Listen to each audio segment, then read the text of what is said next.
ఇరాన్పై America Israel చేస్తున్న యుద్ధంలో కీలక పరిణామం చోటు చేసుకుంది. ఇరాన్తో చర్చలు జరుగుతున్నందున దాడులను 5 రోజుల పాటు వాయిదా వేస్తున్నామని ప్రెసిడెంట్ ట్రంప్ ప్రకటించారు.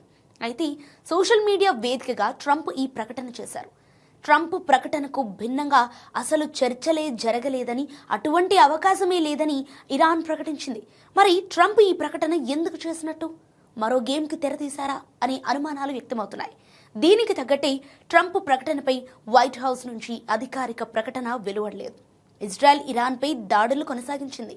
ట్రంప్ ప్రకటనపై ఇజ్రాయెల్ నేతలు పెదవి విప్పలేదు. అయితే ట్రంప్ చేసిన ప్రకటన అమెరికాకే పరిమితమని, తాము మాత్రం దాడులు కొనసాగించాలన్న వైఖరితోనే ఇజ్రాయెల్ నేతలు ఉన్నట్లు వార్తలు వచ్చాయి.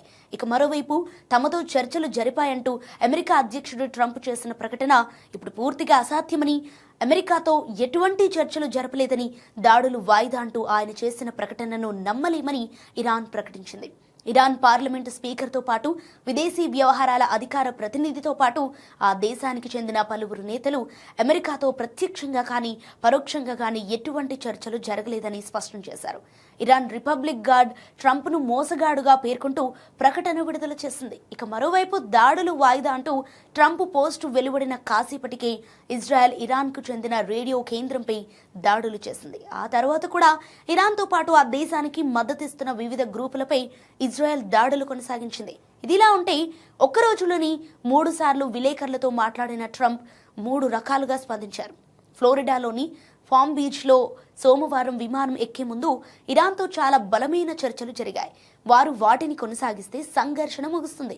సో వారు ఒప్పందం చేసుకోవాలని కోరుకుంటున్నారు, మేము ఒప్పందం చేసుకోవాలని కోరుకుంటున్నామని అన్నారు.